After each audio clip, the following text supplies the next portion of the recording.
Boa noite.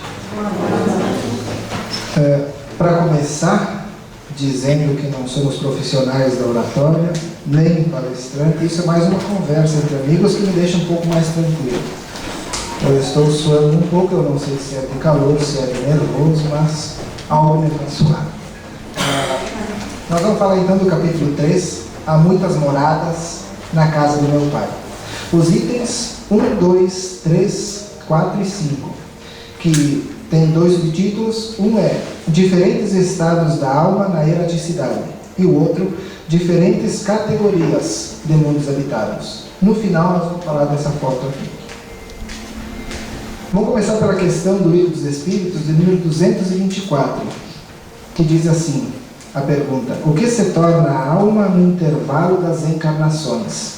E os Espíritos respondem: espírito errante, que aspira a seu novo destino, ele aguarda. Entre uma reencarnação e outra, diz ali então que nós nos tornamos espíritos errantes. Esse errante não faz relação a erro, mas poderia, porque são espíritos que ainda eram. Ele faz relação com a erraticidade, que no nosso dicionário diz que não tem residência fixa, que vive como nômade. Nós pagamos de um planeta a outro de acordo com a nossa necessidade e de acordo com aquilo que o planeta tem a nos oferecer. Ainda, numa subpergunta, dizem assim: e qual a duração desses intervalos? A duração desses intervalos depende de nós. O tempo que nós passamos nessa erraticidade, o tempo que nós passamos na espiritualidade, depende de nós, da condição que nós temos, do grau de aperfeiçoamento ou de pureza que nós já alcançamos. Quanto mais puro for o espírito, maior é o tempo que ele passa lá. Quanto mais bruto ainda, quanto menos lapidado ele for, menor é o tempo que ele passa. Agora, esse tempo também depende do nosso estado de consciência ou emocional, o estado espiritual que nós nos encontramos. Se eu sou rebelde, se eu passar lá, trazendo do nosso tempo um período de um mês, esse um mês vai parecer uma eternidade. Então, o tempo é relativo também, porque um tempo curto do nosso ponto de vista, para o espírito que está lá revoltado em sofrimento, pode ser um tempo muito maior. E a erraticidade também, ela não significa a espiritualidade, não é um local, ela não faz referência de local, ela faz referência de um período, ela tem ligação com o tempo. É um tempo onde nós vamos do início das reencarnações até a última reencarnação, quando nos tornamos espíritos puros e não precisamos mais reencarnar. A erraticidade, então, não é um lugar circunscrito, é um período de tempo. E na questão 225, pergunta Kardec: a erraticidade é um sinal de inferioridade dos espíritos? E eles respondem: não, pois há espíritos errantes de todos os graus. Quando um espírito é errante, como eu estava dizendo antes, quando ele tem necessidade de reencarnar. Desde as primeiras reencarnações, até quando nós vamos nos lapidando, nos aproximando da pureza necessária, nos tornando espíritos puros, todos estes compreendem ou estão ligados a essa erraticidade, a necessidade reencarnatória. Não é inferioridade, espírito superior que tem necessidade de reencarnar. Um exemplo, Bezerra de Menezes não tem necessidade de reencarnar no nosso planeta, mas em um planeta mais avançado ainda tem necessidade de reencarnar. Então também é um espírito errante e fez um trabalho muito bonito. Aí diz assim, na questão 296, para nós entender um pouco dessa questão da pureza dos espíritos, na questão 96 do Livro dos Espíritos: os espíritos são iguais ou existe algum tipo de hierarquia? E eles respondem: são de diferentes ordens, conforme o grau de perfeição a que tenham chegado.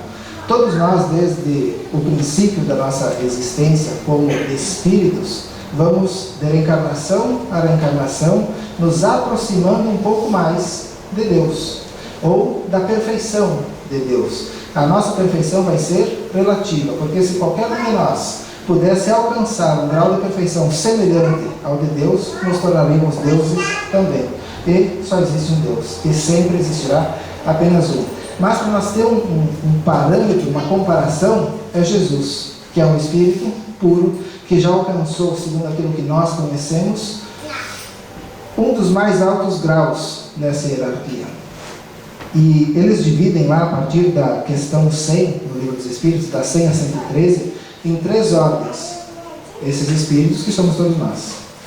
Essas 3 ordens são a dos espíritos puros, a dos espíritos que têm o desejo do bem, que seria a segunda ordem, e a terceira ordem, espíritos ainda inferiores, que ainda se empenham no mal, ou que não têm nem sequer o desejo do bem. Não são bons, não são maus, mas nós sabemos pelo estudo que se eu não faço o bem, automaticamente eu faço o mal, porque eu deixo de prestar o auxílio a alguém que precisa, eu deixo de ser útil, então eu estou fazendo mal, estou em cima do muro, como diz a historinha que nós conhecemos, o muro pertence ao mal. A reencarnação é exatamente para nós despertarmos, para nós começarmos a caminhar na direção desse bem que nós falamos. E essas 3 ordens de espíritos, você pode dividir em muitas classes, e eles dividem em 10 classes, que quem quiser, quem estuda, conhece, quem não estuda e quiser entender um pouco mais do que nós estamos falando, no Livro dos Espíritos, a partir da questão 100. Tem lá as 10 classes de espíritos. Diz que os da terceira ordem se caracterizam pela ignorância, pelo desejo do mal e por todas as más paixões que retardam o seu adiantamento. Quando a gente estuda isso no Centro Espírita, a gente fica vendo aquelas classes todas, aquelas ordens, e tentando se encaixar num lugarzinho no outro, para ver que tipo de espírito eu sou, que vem a calhar com aquele conhece-te a ti mesmo. Para mim fazer uma mudança, para mim buscar melhorar em alguma coisa, para mim progredir espiritualmente, moralmente, intelectualmente, eu tenho que me conhecer. Eu tenho que saber aonde que estou, qual é o meu lugar. Porque não adianta eu olhar para mim, me colocando como um coitadinho, me colocando como vítima, achando que os outros têm que me ajudar a fazer alguma coisa. Eu tenho que olhar para mim como eu sou. E nós costumamos dizer assim, mas eu não me conheço. É mentira. Eu me conheço. Acontece que eu quero esconder isso que eu sou. Eu quero esconder a enfermidade que está em mim e está em todos nós ainda. Não fosse em todos nós, não estaríamos aqui num planeta chamado provas e expiações. Se é um planeta de provas e expiações e todos nós estamos aqui, de Hitler a Chico Xavier, que são os dois extremos, dá para se dizer assim, estamos todos nós, mais ou menos equilibrados. Voltando lá para a questão 226, pode-se dizer que todos os espíritos que não estão encarnados são errantes? Aí sim vai dizer aquilo que nós falamos antes. Os que devem encarnar, sim, porém, os espíritos puros que chegaram à perfeição relativa não são errantes, estando eles no estado definitivo. Se nós pegarmos a progressão dos mundos, que vai de primitivo, provas e expiações, regenerador, que é aquilo que nós estamos chegando, mundos felizes, todos esses mundos, espíritos que os habitam, são errantes. Quando desencarnar, tornam-se espíritos errantes, porque vão aguardar um momento de nova encarnação. Agora, os que habitam mundos celestes, mais uma vez, o Cristo, celestes ou divinos, o Cristo, que habita essa esfera, não tem necessidade nenhuma de reencarnar, o que não quer dizer que não reencarnará. Reencarnará por uma missão, por um trabalho, por algo maior, mas não por necessidade. Nós estamos aqui por necessidade. E aqui, nesse planeta de provas e expiações, o mal ainda predomina. Quando é que o mal vai deixar de predominar? Quando nós buscarmos o bem. Nós estamos dizendo já há muito tempo que o planeta está se transformando em um planeta regenerador. Mas, na verdade, o planeta não está se transformando, ele não está fazendo nada por si. Nós é que temos que nos transformar para que o planeta se transforme. Depende de cada um de nós. Fazer essa busca, a busca do bem, para que todos, não é um que vai fazer a diferença, mas um pouquinho que cada um faz, vai dar um resultado muito maior no final disso tudo. Na questão 231 do Livro dos Espíritos, Kardec pergunta: os espíritos errantes. Agora vem uma das questões mais talvez mais necessárias do nosso aprendizado. Os espíritos errantes são felizes ou infelizes?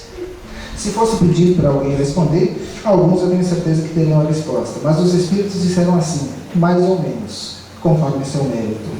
Sofrem por efeito das paixões, cujo princípio conservaram, ou são felizes, conforme estejam mais ou menos desmaterializados. Às vezes chega uma pessoa e nos pergunta assim, nós que estamos no meio espírita, algumas pessoas um tanto mais leigas, acreditam que todo espírita pode ver espírito a qualquer hora, em qualquer lugar e a qualquer momento. E aí perguntam assim, fulano desencarnou, queria saber como é que ele está, está vendo, está bem? Nós não temos essa resposta, porque eu, principalmente, posso falar só por mim, não vejo espíritos, desencarnados pelo menos, e isso é bom. Mas a gente faz uma contra-pergunta, como ele era, como ele viveu? Ele buscava estar em paz ou em guerra? Ele buscava amar ou odiar? Ele era explosivo com qualquer situação que se apresentasse ou ele era mais pacífico?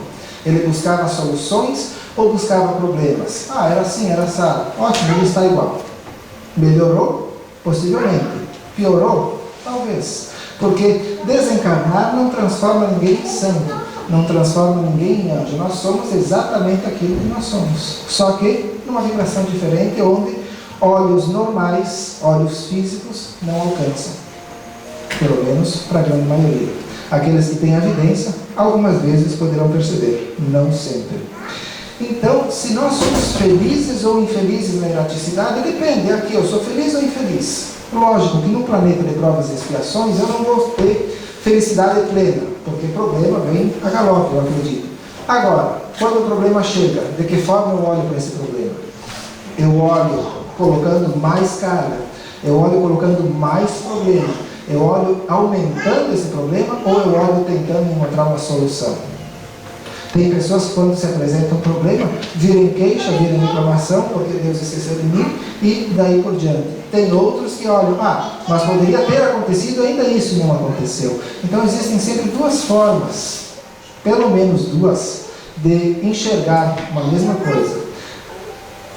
Vai depender do espírito, vai depender de cada um de nós, a forma como quero enxergar. Se eu quero sofrer com o problema, ou se eu quero encontrar uma solução para esse problema.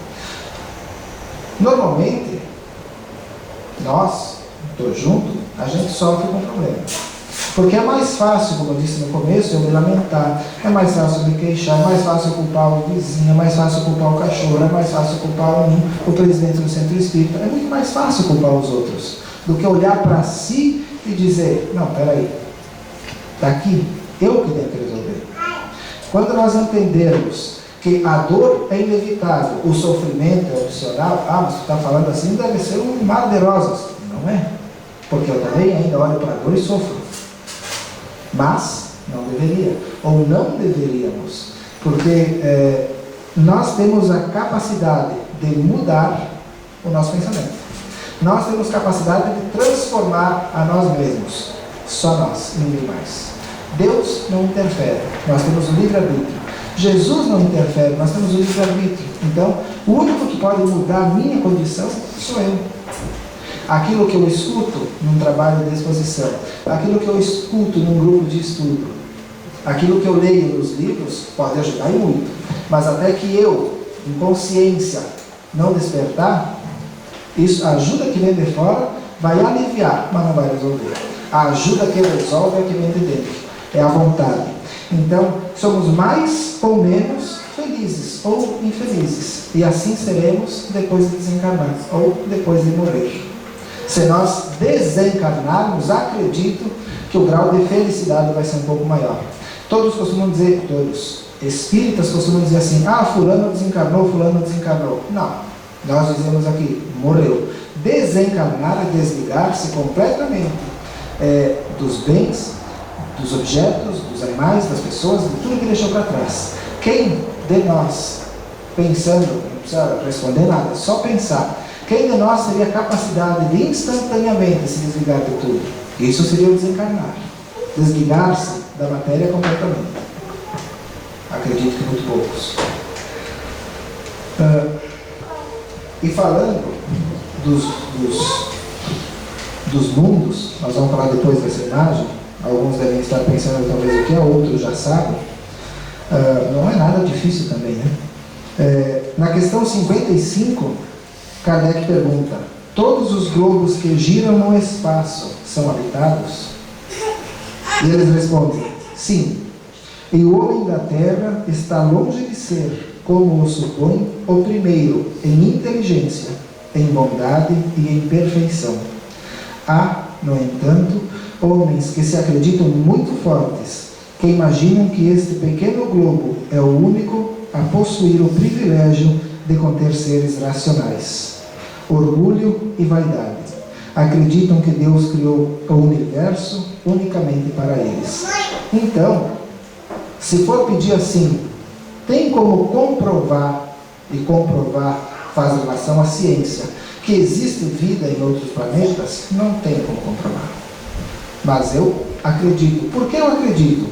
Porque se nós olharmos para isso, que é uma partezinha minúscula do que é o universo, e entendermos que só o nosso planeta, que nem aparece aí, não está nem aparecendo agora, é o único que tem vida, não tem como.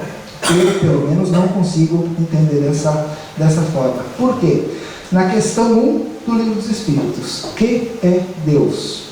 Eles respondem: Deus é a inteligência suprema, causa primeira de todas as coisas. Inteligência suprema criaria isso tudo. Para nós existirmos, só nós, só o planeta Terra tem vida, aí já não é inteligente. Não seria. Se eu entendo que Deus é inteligente, eu entendo que vida está em toda parte, física e espiritual. O nosso planeta tem isso que nós vemos, mas isso seria a ponta do iceberg para nós fazer relação. Existe uma parte muito maior que nós não vemos, que se divide em diversas camadas, que é a parte espiritual, com diversas linhas ou diversas faixas vibratórias, onde, dizem os espíritos, nos acotovelamos. Nessa sala, não vejo, eu não vejo, não sei se alguém vê, está cheio. Esses lugares vazios não existem, todo o espaço é ocupado. Nos acotovelamos e não nos percebemos. Então, entender que só o nosso planeta tem vida, e eu tenho visto ultimamente agora, estão voltando com a teoria da Terra plana, né? Eu, sinceramente, não consigo entender. No século XXI, isso não é o Espiritismo que diz, é só eu. No século XXI, com toda a tecnologia que existe, tornar a acreditar naquilo que se acreditava lá no tempo das navegações, que a Terra é plana. E aí, uma partezinha da resposta 4, eles dizem assim, que vem a casar com essa parte de que Deus é a inteligência suprema e causa primeiro de todas as partes, de todas as coisas, perdão. Uma parte da resposta da questão 4. O axioma: não existe efeito sem causa. Se nós olharmos para isso, dá para entender que isso se organizou sozinho? Dá para entender que isso aconteceu pelo acaso? Ou que isso surgiu do nada?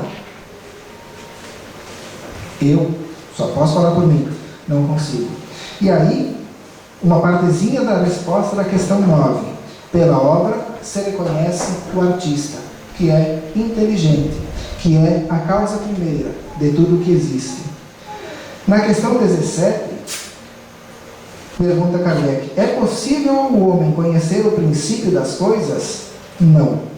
Deus não permite que tudo seja revelado ao homem neste mundo.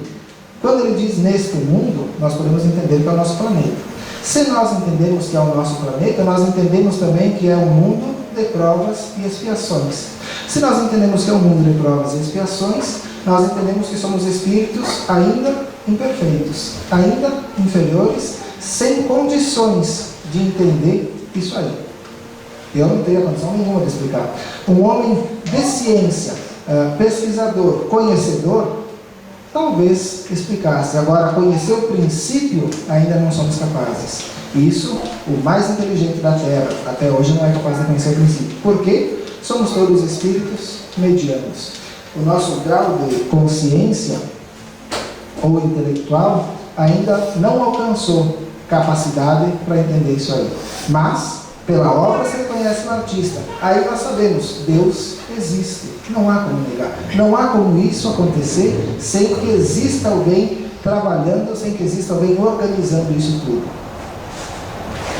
E desses mundos todos que existem, como nós estávamos falando antes, desde mundos primitivos, onde nós estamos começando a engatinhar nisso que nós chamamos de progresso, hoje nós vemos os primeiros passos em provas e expiações. Amanhã chegaremos assim na juventude, talvez na adolescência. Esse amanhã é longe. Quando nos transformarmos em espíritos regenerados, que já vamos estar assim cansados de todo o mal e buscando a prática do bem. O bem ainda não vai ser predominante, ainda não vai ser só o bem, vai existir o mal ainda, mas em menor número do que existe hoje, até chegarmos em mundos felizes, quando chegamos na vida adulta, e depois espíritos de sabedoria, quando chegarmos lá em mundos divinos. Nesse caminho todo, nós temos muitas coisas a aprender ainda. Os Espíritos dizem, está nas obras, não lembro qual, mas eu acho que é no Livro dos Espíritos, nem tudo foi revelado. Na verdade, muito pouco foi revelado.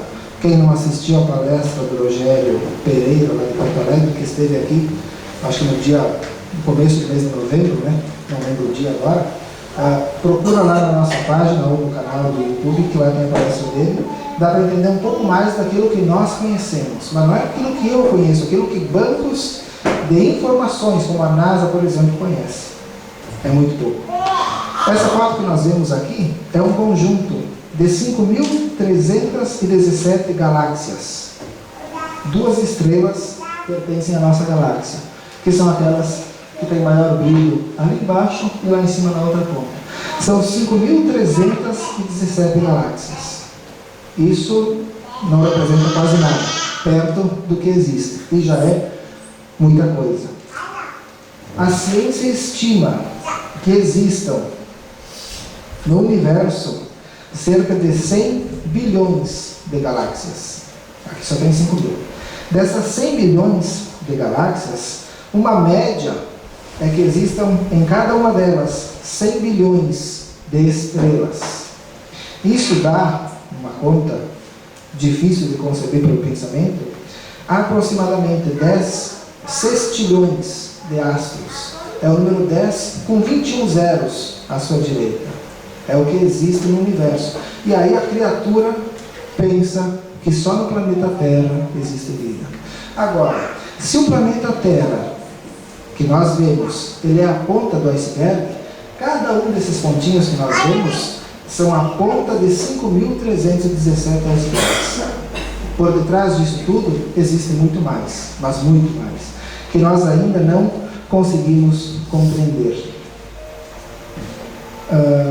Existe também uma informação, eu não sei se alguns viram, não que nós devemos nos preocupar, mas eu considero interessante essa parte da ciência, embora não entenda.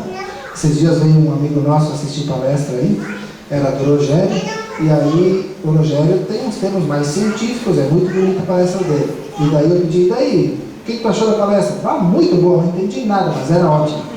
Eu também não entendo muito de ciência, mas eu acho fantástico. Isso é a fusão de 2 galáxias. E essa foto, essa imagem, aliás, foi feita pelo telescópio, aquele que está escrito lá, que eu não sei pronunciar. E a anterior também tinha sido. E a NASA divulgou há algum tempo que a Via Láctea, que é a nossa galáxia, e Andrômeda também vão se fundir daqui 4 ou 5 bilhões de anos. Não é preciso nos preocupar, mas tudo está ainda em transformação. Tudo ainda tem uma inteligência operando. E elas se fundindo não significa o fim, é um começo. Muita coisa ainda nós precisamos aprender, muito pouco nós já sabemos. Existem aqui do nosso olho nu, da forma como nós enxergamos, 5.000 estrelas visíveis. 5.000. Existem 100 bilhões, não quero errar. 100 bilhões. Dessas 100 bilhões nós enxergamos 5.000 a olho nu. 4 galáxias, contando a nossa. Andrômeda, grande nuvem de Magalhães e pequena nuvem de Magalhães. É o que nós enxergamos aqui na Terra. Sem um equipamento capaz de alcançar isso, continuaríamos sem saber quase nada.